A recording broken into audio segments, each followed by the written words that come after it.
માતા જય ઠાકોરજી ધનરાજ પ્રાકૃતિક ફાર્મ નારાયણભાઈ વસલા ગુજરાત રાજકોટ ઉપલેટા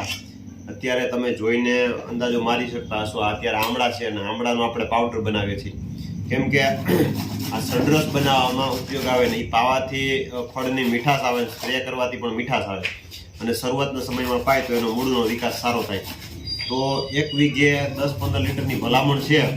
અને આપણે ખમણી અને ભવિષ્યના પ્લાનિંગ માટે થઈ અને આને સૂકવી દેવાનો છે તમે આમ જોઈ શકતા હશો એકદમ સરસ મજાનું ખમણ કર્યું છે આપણે ખમણીમાં ખમણી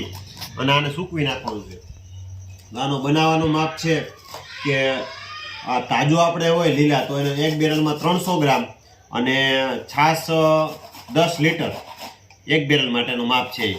એટલે એ બનાવી અને પછી એમાંથી આપણે જે પ્રમાણે અનુકૂળતા પ્રમાણે પાવાનું બીજી કોઈ વસ્તુ નાખવાની નથી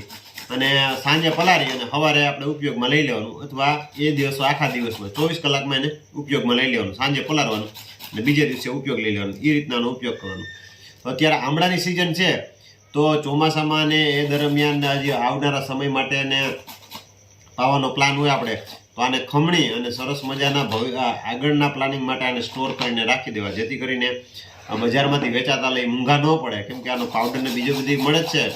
કંપનીનો બરોબર પણ તો એ મોંઘો પડે તો આપણે આપણા હાથે જ કોઈ પણ પ્રકારનું ઓલું થયા વગર અને એક આમળા લઈ અને આપણે કરીએ છીએ જય ગૌ માતા।